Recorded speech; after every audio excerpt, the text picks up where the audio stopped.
ब्राह्मीं च वैष्णवीं भद्रां षड्भुजां च चतुर्मुखां त्रिनेत्रां च त्रिशूलां च पद्मचक्रगदाधरां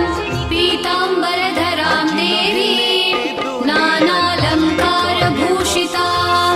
तेजःपुञ्जधरां श्रेष्ठां ध्यायेत् बालकुमारिकाम् ओङ्कारलक्ष्मीरूपेण